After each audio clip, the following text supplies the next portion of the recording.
ఆంధ్రప్రదేశ్ ప్రజల ఆశాజ్యోతి నాలుగవసారి ముఖ్యమంత్రిగా సారథ్యం వహిస్తున్న విజనరీ లీడర్ శ్రీ నారా చంద్రబాబు నాయుడు గారికి స్వాగతం సుస్వాగతం.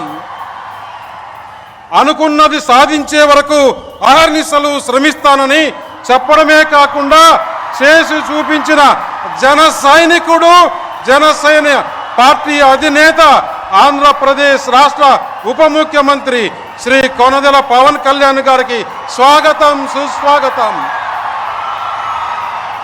ఆంధ్రప్రదేశ్ ప్రజల ఆశాజ్యోతి యువగలంతో ప్రజల మనసులు దోచుకున్న యువ నాయకుడు యంగ్ అండ్ డైనమిక్ లీడర్ మంత్రి శ్రీ నారా లోకేష్ గారికి స్వాగతం సుస్వాగతం.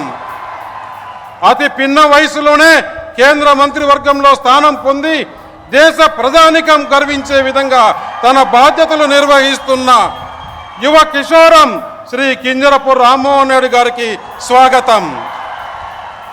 కేంద్ర రాష్ట్ర మంత్రులు, పార్లమెంట్, శాసన మండలి, శాసనసభ సభ్యులకు హృదయపూర్వక స్వాగతం.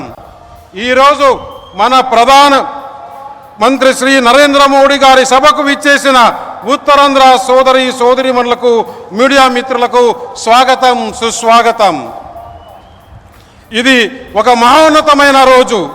ఇటీవల ఎన్నికల్లో ఎన్డీఏ అఖండ విజయంతో మూడోసారి భారత ప్రధానిగా బాధ్యతలు చేపట్టిన తర్వాత గౌరవనీయులు శ్రీ నరేంద్ర మోడీ గారు ఆంధ్రప్రదేశ్కు రావడం ఇదే మొదటిసారి. ఆంధ్రప్రదేశ్ పారిశ్రామిక ముఖ చిత్రాన్ని సమూలంగా మార్చేసిన 2 లక్షల కోట్ల రూపాయల విలువైన పరిశ్రమలు శంకుస్థాపన చేసేందుకు ప్రధాని శ్రీ నరేంద్ర మోడీ గారు స్వయంగా ఇక్కడికి రావటం, వాటిలో 2 మెగా ప్రాజెక్టులు నేను ప్రాతినిధ్యం వహిస్తున్న అనకాపల్లి లోక్సభ స్థానం పరిధిలోనే ఉండటం నా జన్మ ధన్యమైంది. ముఖ్యంగా 3 విషయాలు.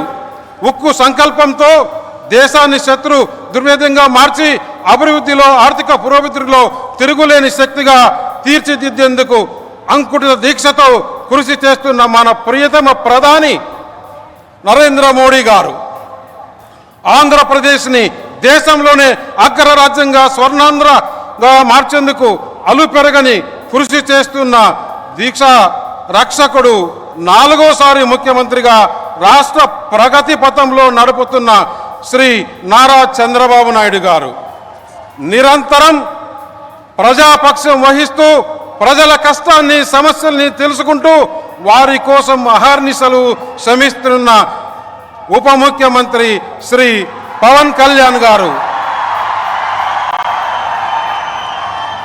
ఈ త్రిమూర్తులు చేతులు కలిపితే ఎదురే లేదని ఇటీవల ఎన్నికల్లో మరోసారి రుజువు చేశాయి.